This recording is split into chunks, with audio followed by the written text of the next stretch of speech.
नमस्ते।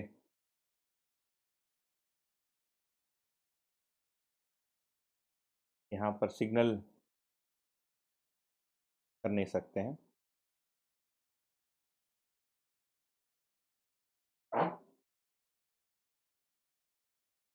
प्रकृति प्रकृति की पूर्ण संकेत ग्रहण के बारे में चर्चा करने के लिए प्रकृति के किसी एक भाग का संयोग भी आवश्यक है।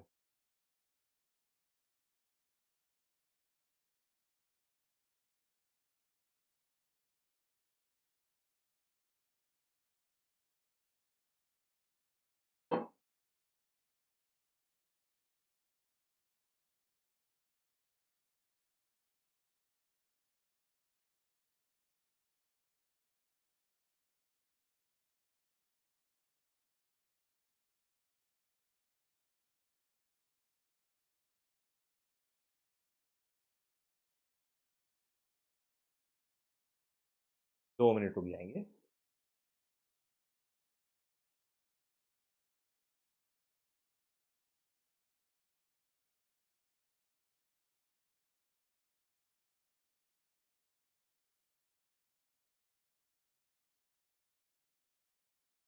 ये जो केबल नेटवर्क है इसमें कोई दिक्कत है? और हमारे घर में जितने भी फ़ोन प्रोवाइडर हैं उनका भी पहाड़ के लगा हुआ है हमारा घर। तो एक प्रकार से ब्लाइंड स्पॉट है सिग्नल के लिए।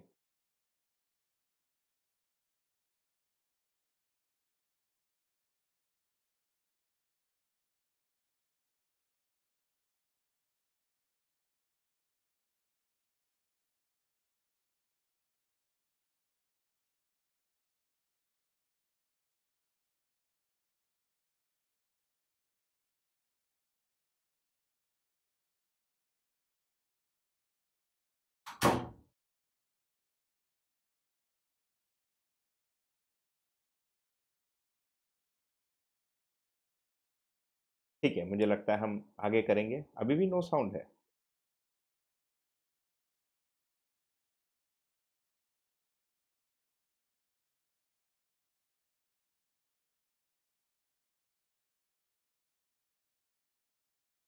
साउंड आ रही है आपको? आवाज़?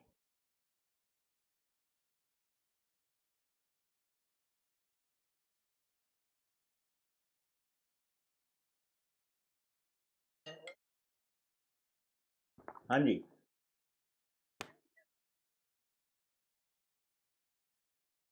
अच्छा, आई जस्ट चेक। अभी तो आ रहा था, आई कैन गेट इट। हाँ, अभी ठीक है बोल रहे हैं।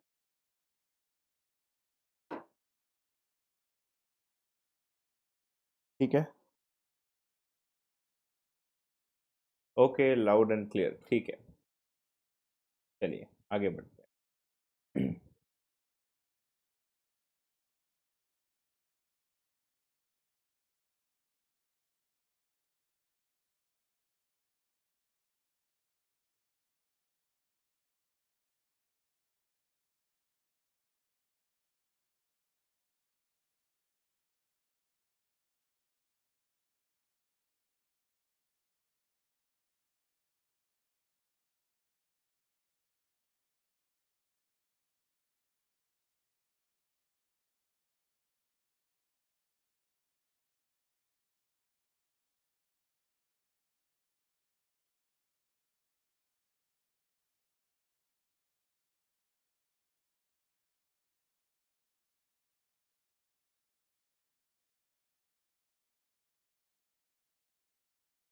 ठीक है, आगे बढ़ते हैं। थोड़ा-सा इसमें शायद दिक्कत आता रहेगा।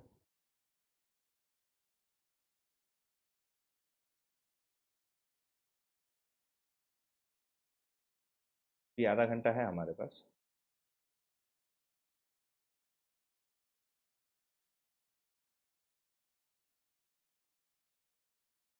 ठीक है, चालू करेंगे। यदि नहीं आता तो आप उसमें लिख देना। ठीक। तो हम यहाँ पर थे अभिव्यंजना के रूप में, तो उस वाक्य को एक बार पुनः पढ़ लेता हूँ।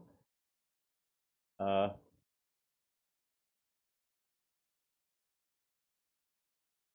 अभिव्यंजना क्रिया या वस्तुस्थितिवत्ता की पूर्ण स्वीकृति ही अनुभूति है।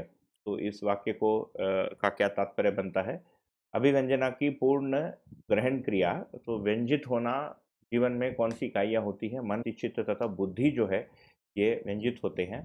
तो कुल मिलाकर बुद्धि का अनुभव से व्यंजित हो जाना या आत्मा का संकेत ग्रहण करने योग्य जो बुद्धि है, या बुद्धि पूर्णतया आत्मा के संकेत ग्रहण करने योग्य हो जाना ही अभिव्यंजना, या अनुभव के अनुसार फिर बुद्धि का अपलावन हो जाना, दूसरे भाषा में उसके जस्ट नेक्स्ट स्टेप यदि देखेंगे तो अनुभव के अनुसार बुद्धि का अपलावित होना ही अभी, या वस्तु स्थिति वत्ता का, है ना। तो वस्तु स्थिति सत्य भी है, वस्तुगत सत्य और स्थिति सत्य भी है, तो वस्तु स्थिति वत्ता की पूर्ण स्वीकृति को फिर अनुभूति कह रहे हैं। इन दोनों चीज़ों को फिर अनुभूति कहा गया है। आगे, प्रकृति भ्रम में संपृक्त है, ये स्पष्ट है। प्रकृति के अपेक्षाकृत विकास के आधार पर अधिक विकसित की अभिव्यंजना, अभिप्राय सहित व्यंजना, और कम विकसित की व्यंजना प्रसिद्ध है। तो अभिव्यंजना और व्यंजना में क्या अंतर है, इस वाले लाइन से हमको क्लियर होता है कि जो जागृत मतलब जो अध्ययन करने वाली जो इकाई है, उससे कम विकसित प्रकृति की व्यंजना होती है, और उससे अधिक विकसित प्रकृति की अभिव्यंजना है। वापस साइलेंस इज ऑब्जर्व्ड। ठीक है, तो अधिक विकसित क्या है? तो अमानव के लिए मानव अधिक विकसित है, मानव के लिए देव चेतना का ज्ञान अधिक विकसित है, देव चेतना के ज्ञान से दिव्य चेतना का ज्ञान अधिक विकसित है ना। तो कुल मिलाकर जीवन में ही प्रत्येक क्रिया जो है उसके गुरु क्रिया का से अभिव्यंजित होना, और अंततः अभिव्यंजना उसको कह रहे हैं जब आत्मा से अनुशासित बुद्धि हो जाता है। ठीक है, तो इस रूप से हम ये करते हैं। तो आगे बढ़ते हैं। अ, अभिव्यंजना में गुणात्मक विकास का संकेत, व्यंजना व्यंजना में उपयोगिता का संकेत है। तो ये भी क्लियर है। तो क्योंकि कम विकसित प्रकृति का हम व्यंजना करते हैं, उसमें का व्यंजना होता है, इसीलिए उसका उपयोग करते हैं, और अधिक विकसित इकाई, अधिक विकसित प्रकृति का हम उपयोग नहीं कर पाते हैं, उससे अभिव्यंजित, उससे गुणात्मक परिवर्तन के लिए प्रेरणा तथा संकेत प्राप्त होता है। अभिधेय प्राय मतलब अभिधेय जैसा ही अभिप्राय है, जिसमें अभिधेय का भास या आभास होना आवश्यक है। तो सर्वतोमुखी समाधान का भास और आभास से हमको अभिधेय क्या है या सर्वतोमुखी समाधान क्या है, या अभिव्यंजना क्या है ना, इसके बारे में हमको पता चलता है। इसी से अभिधेय का भी पता चलता है। जैसे अभी हम दर्शन का अध्ययन करते हैं, तो इसमें संपूर्ण प्रकृति का, चारों अवस्थाओं का, जीवन का होना, जीवन के जागृति क्रम तथा जागृति का होना के बारे में जब भी हम सुनते हैं और अध्ययन करते हैं, ऐसा लगता है कि बहुत एक एक शांति मिली, है ना, एक एक तृप्ति मिली एक प्रकार की, कि इस अस्तित्व और प्रकृति के प्रति अभी तक जो हम अनभिज्ञ थे, हमको उसके बारे में पता ही नहीं था, उसके बारे में खास होने मात्र से, उसका स्पष्टीकरण मात्र से ही हमको काफ़ी आराम अपने में महसूस होता है। यही अभ्युदय का भास और आभास के रूप में हम अपने में ही इसको अध्ययन के क्रम में या जागृति के क्रम में पहचान सकते हैं। आगे, हर परिणाम अपने में एक यथास्थिति होने रहने से हमें सृष्टि की नित्यता एवं परिणामशीलता का, ठीक है, स्वप्नावस्था में अनिश्चित कल्पना में उसकी अनित्यता एवं क्षण भंगुरता का, सुषुप्ति में स्वयं की जड़ता का भास आभास एवं अनुमान करता है। तो ये जो तीन स्थितियां हैं, जागृत अवस्था में प्रकृति का जो है होने का हमको पता चलता है ना, उसकी नित्यता का पता चलता है, उसकी परिणामशीलता का भी पता चलता है। जैसे घर के बगल में एक पेड़ है, कल भी था, आज भी है, और परसों भी रहेगा, ये हम विश्वास करते हैं, और उसमें कोई परिणाम भी होते रहता है, ये भी हम विश्वास करते हैं। हमारे साथ के जो लोग हैं वो भी बने हुए हैं, इस पर हमको विश्वास होता है। आगे किसी दिन वो नहीं रहेंगे, ये कहीं ना कहीं पता ही रहता है हर आदमी को, क्योंकि शरीर का मृत्यु होता ही है, हर आदमी इसको देखता है ना, ये एक एक्सेप्टेड फैक्ट है। उस समय भले ही खराब लगे, ये पता ही रहता है कि किसी दिन हमको भी जाना है और सबको जाना ही है। तो जागृत अवस्था में इसकी नित्यता तथा परिणामशीलता का भास और आभास रहता ही है। वैसे ही स्वप्न अवस्था में अनिश्चित कल्पना में, तो ये बहुत क्लियर है, अनिश्चित कल्पना में इसकी अनित्यता एवं क्षण भंगुरता का। तो इससे हम अनुमान कर सकते हैं कि एक निश्चित कल्पना की भी स्थिति होगी, तो वो उसको फिर निश्चित कल्पना नहीं कहेंगे, है ना, वो जागृति के स्वरूप में चित्रण और विचार और मन की क्रियाकलाप के रूप में हम पहचान सकते हैं। परंतु उसके पूर्व में उसकी अनित्यता एवं क्षण भंगुरता का, क्योंकि कुछ समय के लिए रहता, उसके बाद खत्म हो जाता है ना। रात को जो शेर दिखता है सपने में वो दिन में रहता नहीं, और दिन में पता चलता है कि वो जो मैं शेर देख कर डर रहा था वो वास्तव में ऐसा कोई परिस्थिति था ही नहीं। ये दिन में आके ज्ञान होता है। इसीलिए इसके कुछ पेजेस के पहले वो रेफरेंस आया था कि जागृति के तुलना में ही स्वप्न तथा सुषुप्ति की गणनाएं है ना। तो जागृति ही उसका बेस है। ये इसीलिए भी महत्वपूर्ण है क्योंकि विगत में कई सारे विचारधाराओं में स्वप्नावस्था के क्षण भंगुरता को लेकर उस तर्क को जागृति के अवस्था के अनुभव पर सुपर इम्पोज किया गया। क्योंकि सपने में जो दिखता है वो हो भी सकता नहीं होता है, इसीलिए तुमको जागृति में जो दिखता है वो भी नहीं होता है, यहाँ पहुंचा दिया है ना। और तीसरे ने ये पहुंचा दिया क्योंकि सुषुप्ति में कुछ होता नहीं, इसीलिए तुमको सपने में भी जो दिखता है वो भी नहीं है और जागृति में जो दिखता है वो भी नहीं है, तो वो शून्यता में जाके पहुंचा दिया। तो जागृत, स्वप्न और सुषुप्ति के अनुभव को लेकर इनमें से किसी एक को ध्रुव बिंदु मानकर जो तर्क को जब फैलाया गया, उससे मनुष्य के होने को और प्रकृति के होने पर बहुत सारे प्रश्न चिन्ह लग गए।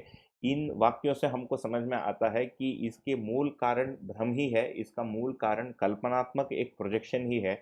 यथार्थ में होने के रूप में धर्म को समझने से फिर जागृत अवस्था, स्वप्न अवस्था तथा सुषुप्ति अवस्था का ज्ञान होता है।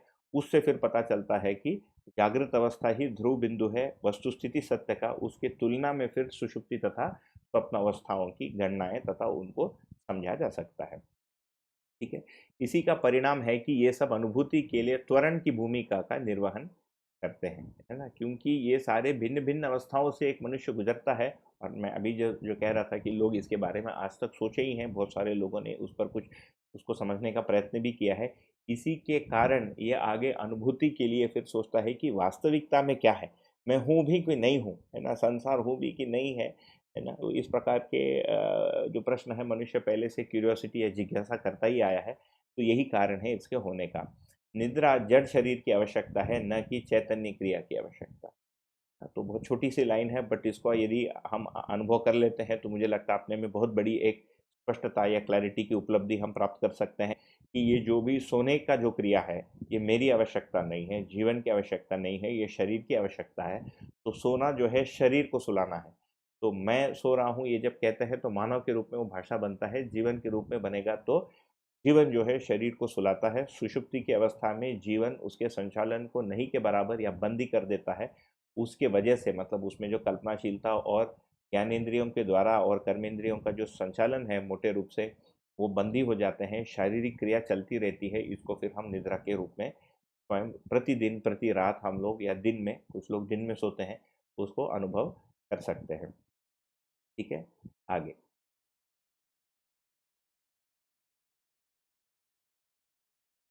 ये जब अनुभव दर्शन के बारे में बात करने के लिए जब आया तो मुझे लगा कि इसमें बहुत तो स्पष्ट है, तो हम शायद आधे आधे घंटे में एक एक चैप्टर खत्म कर देंगे।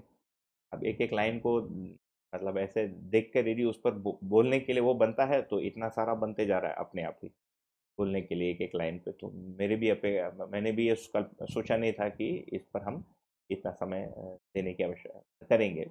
आवश्यकता है नहीं है नहीं जानते। आगे। संपूर्ण प्रकृति भ्रम में अनुप्राणित होना रहना पाया जाता है, अस्तु उसके उसकी अनुभूति योग्य क्षमता योग्यता पात्रता से संपन्न होने तक आनंद की निरंतरता नहीं है। तो आनंद की निरंतरता होने के लिए, आनंद की निरंतरता जो है अनुभव पूर्वक ही होता है, वो सत्ता में संपृक्त प्रकृति को अनुभव करने क्षमता योग्यता पात्रता पर्यंत नहीं है। उसके लिए मान्यतापूर्ण व्यवहार का अनुकरण अनुसरण तथा अतिमानवीय योग्य अभ्यास ही एकमात्र उपाय है। बहुत ही क्लियर है। मानवीयतापूर्ण व्यवहार में क्या हो गया, मानवीय दृष्टि विषय स्वभाव अखंड सामाजिकता संबंधों का पहचान मूल्यों का निर्वाह बौद्धिक नियम सामाजिक नियम प्राकृतिक नियम पूर्वक जीना तन मन धन रूपी सदुपयोग के रूप में जीने का अनुकरण अनुसरण करना। तो अनुकरण अनुसरण जो करना है, जब हम कहते हैं अनुकरण अनुसरण, एक है कि एक व्यक्ति मान लीजिए समाधानित है और अनुभव संपन्न है, तो वो चाय पीते तो हम भी चाय पीते हैं, वो सवेरे 7 बजे नहाते तो हम भी 7 बजे स्नान करते हैं। एक है रूपात्मक विधि से उसका अनुकरण करना, उसको रूपस्थ उपासना भी किसी जगह कहा है ना, जैसा कर्म दर्शन में। तो एक व्यक्ति जैसा करता है वैसे देख के मैं ही उस दिनचर्या को फॉलो करूँ, वैसे ही बात करूँ, वैसे ही उदारता का प्रैक्टिस करूँ, ये बहुत ही उसका प्रारंभिक स्वरूप है।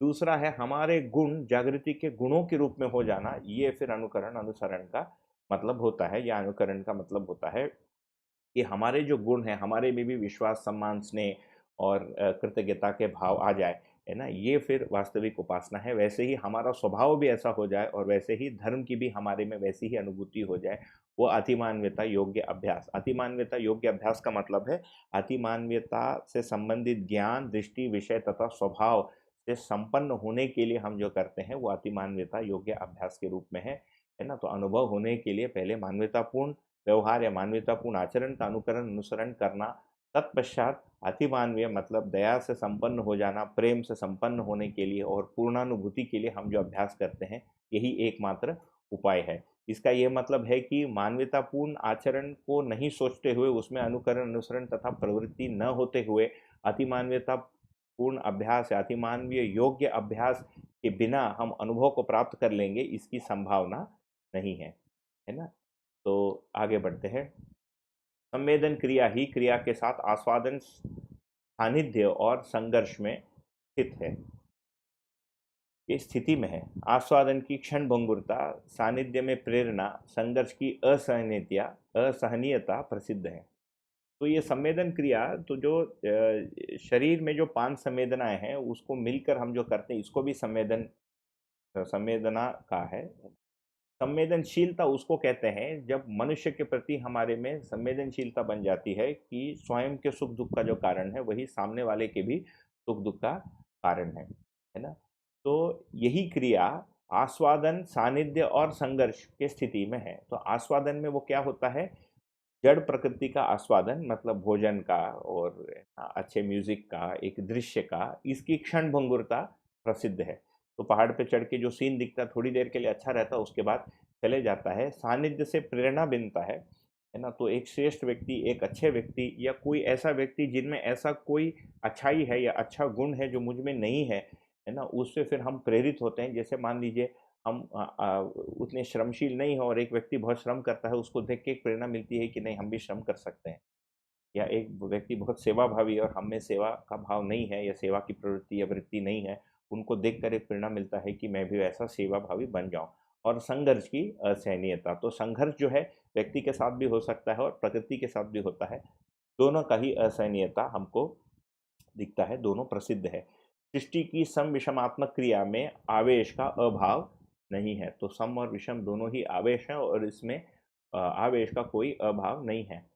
आगे बताते हैं, आत्मा अनुभव अभ्यासी, बुद्धि बोधाभ्यासी, चित्त चिंतन अभ्यासी, वृत्त तुलन अभ्यासी और मन आस्वादन अभ्यासी है ना। तो आत्मा, बुद्धि, चित्त, वृत्ति तथा मन के क्या ऑब्जेक्टिव है ये बता रहे हैं। तो आत्मा अनुभव करने वाला, बुद्धि बोध करने वाला, चित्त चिंतन करने वाला, वृत्ति तुलन करने वाला तथा मन जो है आस्वादन करने वाली इकाई है ना, या ऐसी फैकल्टी जो इन चीज़ों को करते हैं। ठीक है, इसी को हम मानव व्यवहार दर्शन में भी अध्ययन किए हैं। मन जो है रसग्राही है ना, वृत्ति तत्वग्राही, चित्त गुणग्राही है ना, और बुद्धि सत्यग्राही तथा आत्मा जो है अस्तित्वग्राही तत्व है। ठीक, तो उसी को यहाँ पर इस रूप से दिखा है। आगे, ज्ञान अवस्था की इकाई अतिमान्यतापूर्ण, मान्यतापूर्ण एवं अतिमानरण को अपने जागृति के स्तर के अनुरूप प्रकट करती है। तो ज्ञान अवस्था का ही इकाई करती है, ये भी हमको क्वाइट क्लियर है। आगे, सानिध्यानुभूति पर्यंत सतर्कता क्रियाशील है, अनुभूति ही सजगता है जिसकी निरंतरता है। तो सानिध्यानुभूति पर्यंत सतर्कता क्रियाशील है का क्या मतलब है? सानिध्यानुभूति किस वस्तु का है ना, व्यापक वस्तु का सानिध्य का अनुभूति होने तक सतर्कता क्रियाशील रहता है। अनुभूति ही अंततः सजगता है जिसकी निरंतरता है। ठीक है, तो सतर्कता और सजगता में यदि देखेंगे तो अंतर क्या है, तो सोचने से क्या बनता है। तो सतर्कता जो है ये वृत्ति से निःसृत है सतर्कता। तो जो धर्मपूर्ण विचार है उसी को फिर सतर्कता सतर्कता कह रहे हैं, है ना। तो चित्त के अनुसार वृत्ति होना, और वो चित्त जो है वो अवधारणा मूलक बुद्धि या बोध मूलक बुद्धि के अनुसार जब वो चित्त हो जाता है तब उस क्रिया को सतर्कता कह रहे हैं। सजगता में क्या हो रहा है, बुद्धि आत्मा का संकेत ग्रहण करने योग्य हो जाता है, संकेत ग्रहण कर भी लेता है और उसके बाद अनुभव मूलक बुद्धि हो जाता है, इसका नाम सजगता है है ना। तो सजगता जो टर्म है वो चित्त और बुद्धि के योगफल में सजगता है, और इसका मतलब बुद्धि के लिए कहा गया है, और सतर्कता मतलब वृत्ति तथा चित्त के योगफल में है। तो फिर फाइनली चित्त तथा वृत्ति या चित्त के लिए कहा गया है। ये सतर्कता तथा सजगता को इस रूप से हम देख सकते हैं। इसीलिए सजगता की ही निरंतरता है, क्योंकि मध्यस्थ क्रिया के है ना प्रत्यावर्तन के बिना बुद्धि का जो प्रत्यावर्तन हो उसकी निरंतरता, तथा चित्त वृत्ति तथा मन के जो प्रत्यावर्तन है उनकी निरंतरता, है ना, आनंद के रूप में या सत्य के रूप में या सत्य के प्रतिबिंब के रूप में इसकी निरंतरता पाई नहीं जाती है। आगे, सम विषम आवेश को मध्यस्थ क्रिया ही आत्मसात करती है, अर्थात तो ये दिखता है कि सम विषम आवेश को क्या हो गया, उसको आ नहीं रहा है। एक मिनट। तो मध्यस्थ क्रिया ही सम विषम आवेश को आत्मसात करती है, अर्थात करती है। तो इस वाक्य को कैसे समझें कि मध्यस्थ क्रिया का जो प्रेरणा है, आत्मा का जो प्रेरणा है, ये बुद्धि पर हर समय उपलब्ध है, इसीलिए बुद्धि में विषम को नकारने तथा सम मध्यस्थ को स्वीकारने की क्षमता बुद्धि में पाई जाती है। इसीलिए वृत्ति में भी न्याय धर्म सत्य के रूप में सम तथा मध्यस्थ की प्रेरणा को स्वीकारने तथा प्रियहित लाभ रूपी विषम के प्रेरणा को नकारने की क्षमता पाई जाती है। इसीलिए इसका जो श्रेय है फाइनली आत्मा के मध्यस्थ होने को ही दिया जाएगा, या आत्मा के मध्यस्थ होने को ही दिया जाता है ना। तो दूसरे भाषा में जैसे हम साक्षात्कार पूर्वक भी होती है, वो आत्मा के मतलब साक्षी में ही होता है ना। तो आत्मा को ये ज्ञान होता है कि बुद्धि में ये, अगर बुद्धि को ये ज्ञान नहीं होता है कि आत्मा को ये पता है ना, बुद्धि को ये पता चल जाना ही सजगता तथा जागृति। आगे, अभाव रोग सशंक संदिग्धात्मक स्थितियां, अविवेक अत्याशा आलस्य प्रमाद सहित संग्रह द्वेष अविद्या अभिमान और भयात्मक मूल प्रवृत्तियां सभी क्लेशों का कारण है, जिनका निराकरण विवेक व विज्ञानपूर्ण ज्ञान का प्रयोग तथा अभ्यास से ही। तो जितना भी प्रॉब्लम है ना, बहुत सारे प्रॉब्लम एक हटा दिए, है ना, उसके व्याख्या में हम नहीं जाएंगे। इनका निराकरण विवेक व विज्ञानपूर्ण ज्ञान का प्रयोग तथा अभ्यास से ही है। तो विवेक तथा विज्ञान के प्रयोग का मतलब क्या हुआ, इसका मतलब है कि जीवन के अमरत्व का विश्लेषण पूर्वक हम उसको स्वीकार पाएँ और उसका फिर साक्षात्कार कर पाए। वैसे ही व्यवहार के नियमों को विश्लेषित होना, उसका स्वीकृति होना, उसका अभ्यास होना और फलस्वरूप उसकी भी फिर साक्षात्कार पूर्वक स्वीकृति हो जाना, है ना। वैसे ही व्यवहारिक जो ज्ञान है ना, या व्यवहार विज्ञान जो है ना, जिसको मानवतापूर्ण आचरण भी कहा है, इसके भी प्रयोग और अभ्यास से ही इन सारे क्लेशों का दूर होना संभव है ना। तो इसको यदि देखेंगे तो ऐसा लगता है कि ये लाइन तो काफ़ी सरल है, इसको लिखने की आवश्यकता क्यों थी अनुभव दर्शन में, क्योंकि मानव व्यवहार दर्शन पढ़ने से तो ये स्पष्ट ही हो जाता है। परंतु ये इसके लिए है ताकि हम यह ना सोचें कि इन चीज़ों से दूर हटने के लिए, जैसे अभाव रोग सशंकता, है ना, इससे दूर कैसे हटा जाए। एक तो ये है कि ये नहीं है, इनके अस्तित्व को, इनके अनाव्याप्ति को, इनके न रहने पर हम ध्यान दें। दूसरा है होने की स्थिति में, है ना, जैसे अविवेक की जगह विवेक, संग्रह की जगह असंग्रह, द्वेष की जगह स्नेह पर, अविद्या की जगह विद्या पर, अभिमान की जगह सरलता पर यदि हम ध्यान देते हैं, उसका मनन करते हैं, उसका अभ्यास करते हैं, उसकी स्वीकृति होती है, तब ये अभाव वाली जो चीज़ें हैं अपने आप हट जाती हैं। तो जो नहीं होना है उस पर, उसको हटाने पर हमको ध्यान नहीं देना है मध्यस्थ दर्शन के साधना में। होने के रूप में जो चीज़ें हैं उसकी स्वीकृति होने से जो नहीं होने के रूप में जो निषेधात्मक चीज़ें हैं वो अपने आप ही दूर हो जाते हैं या विलय हो जाती हैं।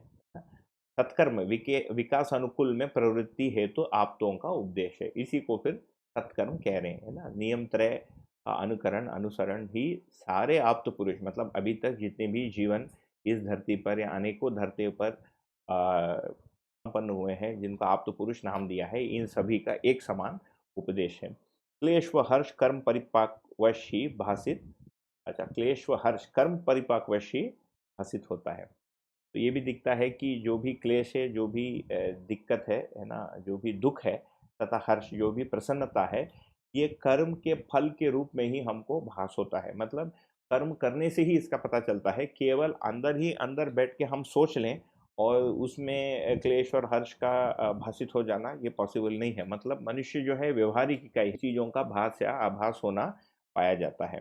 ब्रह्मानुभूति योग्य अधिकार पाना ही चित्त शुद्धि है।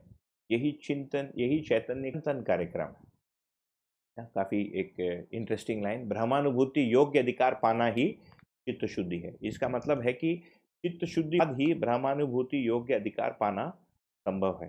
चित्त शुद्धि किसको कहेंगे? आसक्ति रहित इच्छा को, है ना, समाधान पूर्ण इच्छा। समाधान पूर्ण इच्छा के लिए अज्ञान रहित बुद्धि का होना आवश्यक है ना। और समाधान पूर्ण इच्छा होने के लिए न्यायपूर्ण विचार का होना आवश्यक है। न्यायपूर्ण विचार के होने के लिए नियमपूर्ण व्यवहार का होना आवश्यक है। नियमपूर्ण व्यवहार के लिए वातावरण का दबाव तथा उसकी स्वीकृति तथा विवेकपूर्ण है ना ज्ञान या विवेकात्मक या विवेक तथा विज्ञान के अध्ययन और अभ्यास आवश्यक है। तो इस क्रम से ये पूरी एक लूपिंग हमको दिखती है। तो चित्त शुद्धि का मतलब ही है कि चित्त पूर्णतया बुद्धि के संकेत ग्रहण करने योग्य हो गया। कौन से बुद्धि का? जो बुद्धि आत्मा का संकेत ग्रहण करने योग्य हुआ है, यही फिर चित्त शुद्धि के रूप में समझ में आता है। तो क्योंकि परंपरा में भी चित्त शुद्धि की बात हुई है, तो चित्त शुद्ध होने से फिर ब्रह्मानुभूति योग्य अधिकार बनता है। तो अध्ययन के क्रम में इस स्थिति को हम देख सकते हैं, या अध्ययन के क्रम में इस स्थिति को हम पाते हैं, है ना।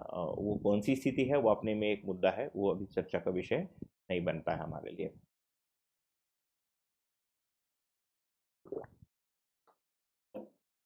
यहाँ पर एक बात ध्यान आ रही है कि चित्त शुद्धि वाले इसमें जब हम इंग्लिश में इसको पढ़ते हैं, मैं ज़्यादातर जो भी अभी तक पढ़ा हूँ इंग्लिश में ही पढ़ा हूँ। मध्य दर्शन एकमात्र पुस्तक, और कोई हिंदी की पुस्तक आज तक पढ़ा ही नहीं। चित्त को कॉन्शियसनेस कहा है ना। और फिर चित्त शुद्धि से ये कहते हैं कि कॉन्शियसनेस की प्योर फॉर्म हमको समझ में आती है। वही चीज़ जब पुरुष को भी अपना ज्ञान होता है पुस्तकों में, उसको भी फिर कॉन्शियसनेस कहा है। तो हिंदी ज्ञान था। परंतु हम ये इसको हमको ये क्लियर करना चाहिए कि यहाँ पर जब कॉन्शियसनेस या चैतन्यता या चैतनत्व को यदि भाषा हम देने जाएंगे, तो ये पूरी ये चैतन्य इकाई में है, पूरे जीवन में है ये, है ना। केवल उसके स्तर भेद है, मन से लेकर आत्मा तक, है ना। तो ये एक ध्यान देने का चित्त शुद्धि वाले इसमें, क्योंकि इसको लेकर परंपरागत अध्यायों में और पुस्तकों में काफ़ी सारा लिखा गया है। आगे, ज्ञान व सभी मानव का आध्यात्म इष्ट ब्रह्मानुभूति ही है ना। चाहे आपको पता हो न हो, आपकी आध्यात्म इष्ट ब्रह्मानुभूति ही है।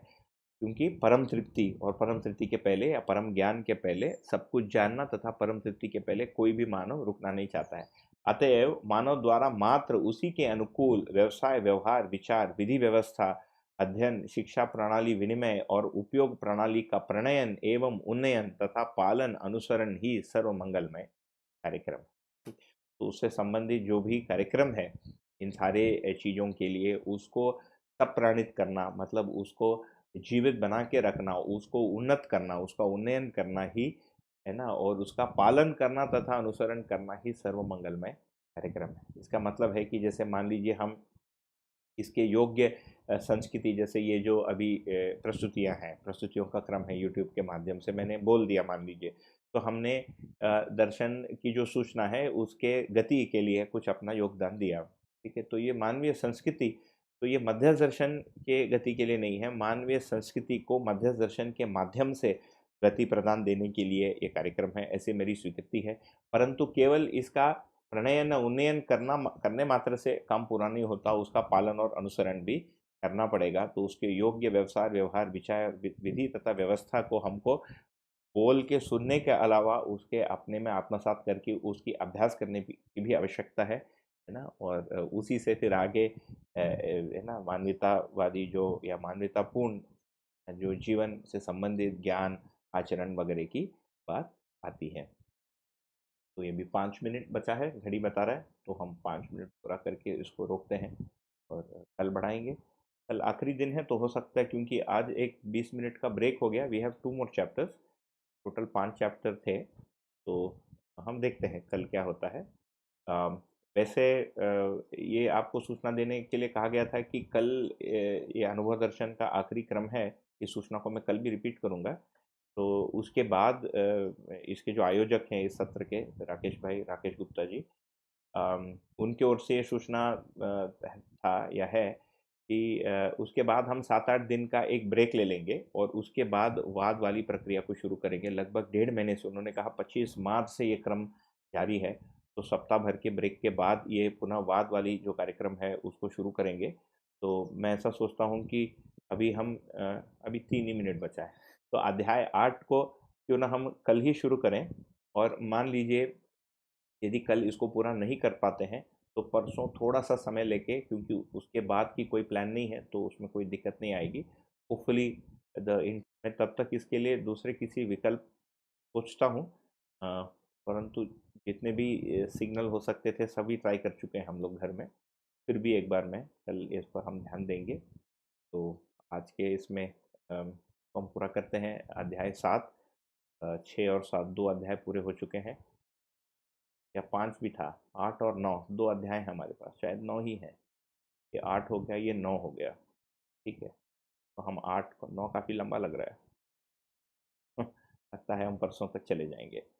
ठीक है, एक बार बात करके कंफर्म करेंगे। कल सवेरे हम 9:30 बजे मिलेंगे। तब तक के लिए नमस्ते, प्रणाम, हरि हर।